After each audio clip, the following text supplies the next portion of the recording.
देवरिया का एक परिवार जो नवी मुंबई में रहता था। उसके परिवार में 2 बच्चे और उसकी पत्नी और वो मात्र 4 लोगों का हंसता खेलता परिवार रहता है। अब परिवार में दोनों बच्चे जिद करने लगते हैं कि पापा मुझे पार्क घूमने के लिए जाना है, मॉल घूमना है।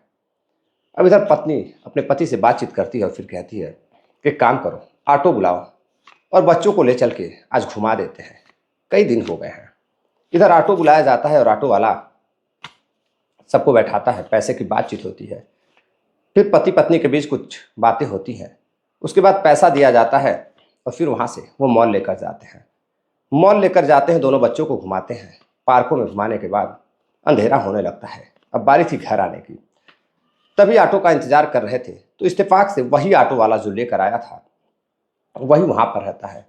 अब बात किराए की थी नहीं, क्योंकि साफ साफ पता था कि जितना आने में पैसा लगा है उतना जाने में भी लगेगा।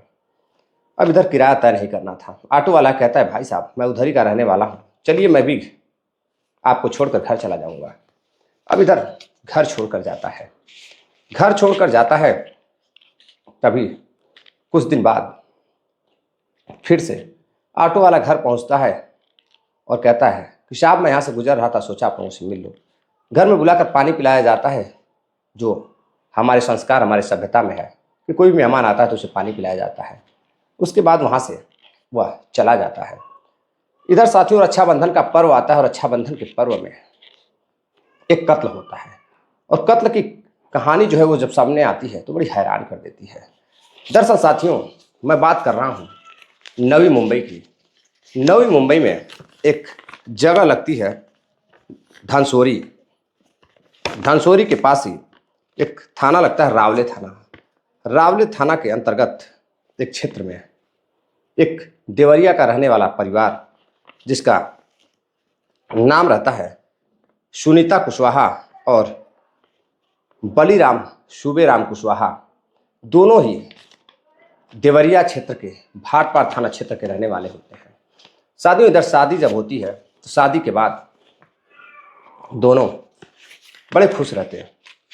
इधर 2 बच्चे भी हो जाते हैं, सुनीता के और बलराम के। बच्चे होने के बाद अब बलीराम बेहद खुश था। वो मुंबई चला जाता है। मुंबई जाकर अपना एक प्राइवेट कंपनी में जॉब करता था, अपना खुद का भी काम देखता था। कुछ साल गुजरते हैं, दोनों के बीच 2 बच्चे हो जाते हैं। बच्चे होने के बाद साथियों इधर परिवार में काफ़ी खुशियाँ आ जाती हैं। लेकिन धीरे धीरे परिवार में साथ रहते हुए अब सुनीता का मनमुटाव होने लगता है। वो अपने पति से कहती है कि देखो मैं यहाँ नहीं रहना चाहती हूँ, मुझे भी लेकर मुंबई चलो, मैं मुंबई रहना चाहती हूँ।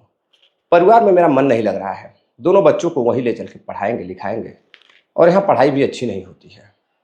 इधर बलिराम कुशवाहा तैयार हो जाता है और अपने परिवार से बातचीत करता है और फिर पत्नी सुनीता को लेकर मुंबई चला जाता है, नवी मुंबई। वहाँ जाकर पहले एक किराए का कमरा लेता है। कुछ दिनों तक किराए के कमरे में रहता है और फिर ढेर सारे पैसे इकट्ठा करता है और फिर खुद का एक यादव कॉलोनी पड़ती है, उसी यादव कॉलोनी में एक किराए का कमरा लेता है। वहाँ कुछ दिन गुजारता है और फिर खुद का एक फ्लैट खरीद लेता है। फ्लैट खरीदने के बाद अब परिवार के लोगों को भी बुलाया जाता है और वहाँ जाने के बाद उसका भाई हरे राम कुशवाहा भी पहुँचता है। देखता है कि भाई ने काफ़ी प्रगति की है, ढेर सारा पैसा कमाया है, अब तो मुंबई में इसका घर हो गया है, बहुत अच्छी बात है। इधर साथियों सब कुछ सही चल रहा था। हरे राम अपने घर चला आता है और बलराम अपनी पत्नी सुनीता के साथ और 2 बच्चों के साथ उसके साथ रहने लगता है।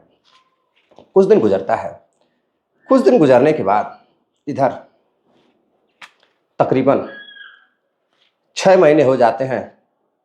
हरे राम जब अपने भाई को बलराम कुशवाहा को फ़ोन करता है तो कुछ पता नहीं चलता है। अब वो सोचता है कि 6 महीने हो गए भाई ने फ़ोन नहीं किया, शायद अपने गृहस्थी में कुछ ज़्यादा बिजी हो गए हैं। अब वो अपने भाई के बारे में अनाप शनाप सोचने लगता है कि भाई के पास ज़्यादा पैसे आ गए हैं तो ज़्यादा घमंड हो गया होगा, इसीलिए भाई अब हम लोगों को भूल चुका है, परिवार को भूल चुका है। 7 महीने हो जाते हैं, 8 महीने हो जाते हैं, लेकिन फ़ोन बंद आता है। पत्नी को जब फ़ोन करता सुनीता को, अपने भाभी को, तो उसका भी फ़ोन बंद आ रहा था। उसे समझ में नहीं आता कि आखिर बात क्या है। साथियों धीरे धीरे करके 9 महीने, 10 महीने, 11 महीने जब बीत जाता है तब हरे राम कहता है मुझे मुंबई जाना होगा। और साथियों मुंबई जाकर अब इधर वो परिवार से बातचीत करता और कहता मुझे मुंबई जाना होगा। मेरा दिल काफ़ी घबरा रहा है, मन काफ़ी परेशान है। लग रहा है कोई बात है। आखिर ऐसे कैसे हो सकता है कि मेरा सगा भाई मुझे फ़ोन ना करे? आखिर बात क्या है? साथियों, वो ट्रेन पकड़ता है देवरिया से और पहुंचता है 24 अप्रैल को साल 2026 को मुंबई, नवी मुंबई, जहां वो पहले रहते थे। वहां पहुंचता है तो जिस कमरे पर वो गया था, जहां पर उसका उद्घाटन हुआ था, गृह प्रवेश हुआ था, वहां जाता है तो पता चलता है यहाँ तो कोई नहीं रहता है, यह तो कमरा किराए पर है। फिर वह फ़ोन नंबर मांगता है, कहता है इस मकान मालिक का फ़ोन नंबर दो। कहता मकान मालिक का तो पता नहीं, काफ़ी दिन से देखा नहीं, मालकिन का नंबर है।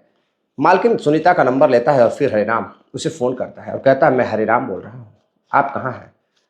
वह एक किराए के कमरे पर रह रही थी। खुद का कमरा जो बलिराम ने खरीदा था, उसे वह किराए पर देकर उस पैसों से दूसरे क्षेत्र में जाकर वह किराए पर रहती थी, अकेले दोनों बच्चों को लेकर। जब वहाँ वह पहुँचता है फ़ोन करके, वहाँ चाय पानी करता है, फिर पूछता है भैया कहाँ हैं? तो कहती है भैया तो नाराज़ हो गए थे, उनसे झगड़ा हुआ। तो झगड़ा करने के बाद वो कहते हैं कि मैं अनशन बाबा के आश्रम जा रहा हूँ और वहीं रहूँगा, अब तुम नहीं करूँगा।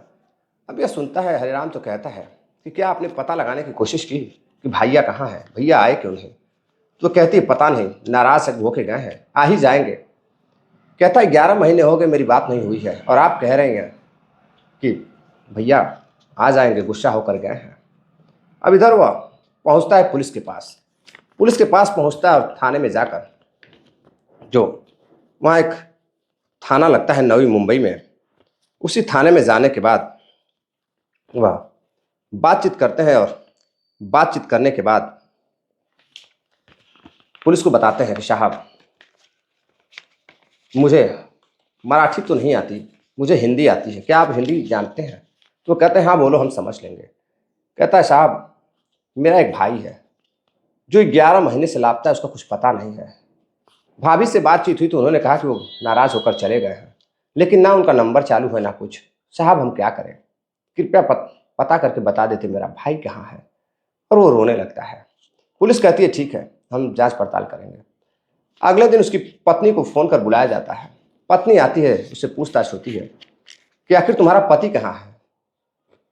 पत्नी कहती है साहब मेरा पति मुझसे नाराज़ होकर 5-6 महीने पहले कहीं चला गया है, किसी आश्रम में, और वो कहता है कि मैं जब मन करेगा तभी आऊँगा, या वो कह के गए हैं। अब मैं क्या बताऊँ साहब, मैंने बहुत खोजने की कोशिश की। अक्सर मेरे अपने ससुराल वालों से बातचीत होती है, घर वालों से बातचीत होती है सबसे, लेकिन अभी तक कुछ पता नहीं चल पाया है। उसके दोस्तों से भी मेरी बातचीत हुई थी, लेकिन उसका कुछ पता नहीं है। पुलिस कहती है ठीक है, अगर तुम्हारा पति 5-6 महीनों से गायब है, उसका कुछ पता नहीं है, फ़ोन भी बंद है, तो तुमने पुलिस को बताने की हिम्मत क्यों नहीं जुटाई, पुलिस से बात क्यों नहीं की? अब वो सन्न रह जाती है। पुलिस कहती है आखिर माजरा क्या है बताओ। कहती साहब कुछ नहीं, जो बात उसने देवर को बताई थी वही बात बार बार पुलिस के सामने भी कहती है। पुलिस कहती है ठीक है, एक काम करो, जितने भी तुम्हारे नंबर हैं परिवार में वो सारे नंबर यहाँ नोट करा दो, फिर तुम्हें बुलाया जाएगा, और मुंबई छोड़कर जब तक मत जाना जब तक पुलिस ना कहे।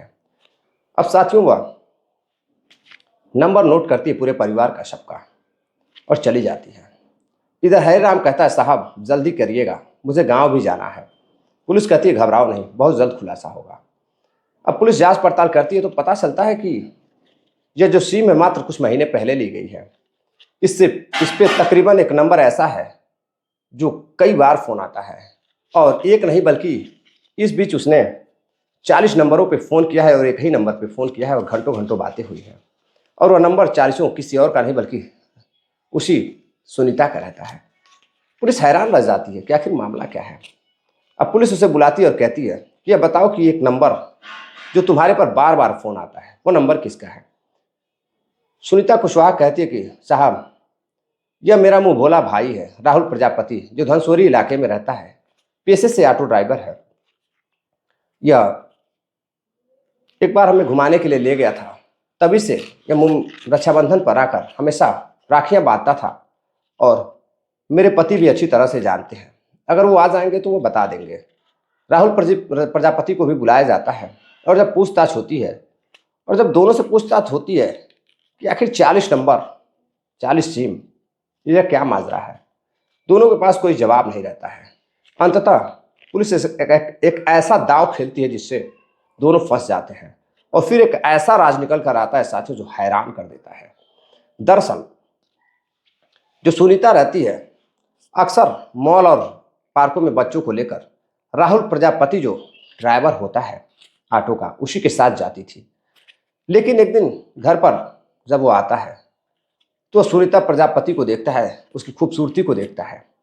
दोनों एक दूसरे को देखने लगते हैं और धीरे धीरे दोनों में बातचीत होने लगती है और सुनीता जहाँ भी जाती थी उसी राहुल ड्राइवर को ऑटो वाले को बुलाकर लेकर जाती थी। धीरे धीरे दोनों इतने करीब आ जाते हैं कि अब दोनों के बीच प्रेम संबंध उत्पन्न हो जाता है और फिर दोनों के बीच संबंध बनने लगते हैं, अनैतिक कार्य होने लगते हैं। धीरे धीरे समय गुजरता रहता है। राहुल प्रजापति कहता है, देखो मैं तुमसे दूर नहीं रह पाऊंगा, अब मैं चाहता हूं कि तुमसे शादी कर लूं। पत्नी कहती है कि पति के जीते जी शादी कैसे करूंगी, कुछ समझ में नहीं आ रहा है। इधर राहुल प्रजापति कहता है, ठीक है मैं एक प्लान तैयार करता हूँ। और प्लान के तहत एक रात साथियों जब इधर उसका पति बलराम कुशवाहा घर पर आता है तभी साथियों दोनों मिलकर पति और पत्नी उसका गला दबाकर रात को हत्या कर देते हैं। हत्या करने के बाद साथियों उसके 3 टुकड़े करते हैं और तीनों टुकड़ों को अलग अलग बोरियों में भरकर काफ़ी दूर ले जाकर दूर दूर जंगलों में काफ़ी दूरियों पर फेंक देते हैं। और फेंकने के बाद इत्मीनान से जिस कमरे को बलराम ने खरीदा था, बलिराम के खरीदे हुए कमरे को जो यादव नगर कॉलोनी में था, वहाँ किराए पर उठा दिया जाता है जिसमें इस वारदात को अंजाम दिया गया था। उसके बाद वह अलग कमरे पर किराए में रहने लगते हैं और दोनों पति पत्नी की तरह रहने लगते हैं। अब जब यह खुलासा होता है पुलिस जो है डेड बॉडी को तलाशने की कोशिश करती है, लेकिन 11 महीने बीत चुके थे, कहीं कुछ नहीं मिलता। इधर खुलासा होता है और खुलासा होने के बाद जैसे ही हरेराम को अपने भाई के कत्ल की बात पता चलती है कि पत्नी ने टुकड़े टुकड़े करके उसके भाई को फेंक दिया है, वह गुस्से से आग बबूला हो जाता है और अपने ही भाभी को सुनीता को मारना चाहता है, लेकिन पुलिस उसे बचा लेती है और दोनों को गिरफ्तार कर राहुल और सुनीता को जेल भेज देती है। इधर हरेराम काफ़ी परेशान रहता है, भाई की अर्थियाँ तक नहीं उसे मिलती है और वह घर आता है। घर आने के बाद अपने परिवार को जब यह हकीकत बताता तो लोग हैरान हो जाते हैं। उसके रिश्तेदार, उसके ससुराल वाले सभी जिससे वह बातें करती थी वो सब हैरान रह जाते हैं कि आखिर सुनीता ऐसा कैसे कर सकती थी। कहते साथियों प्रेम में बड़ी ताकत होती है, चाहे वो अवैध संबंध का प्रेम हो, चाहे एक तरफा प्यार हो, या फिर एक ऐसा प्यार जो वाकई में दोनों तरफ से उत्पन्न हो। प्रेम में बड़ी ताकत होती है, वह कुछ भी कराने को तैयार हो जाता है। तो साथियों ये थी पूरी कहानी। इस घटनाक्रम को सुनाने का उद्देश्य आपको जागरूक करना है, किसी को हैरान करना है, परेशान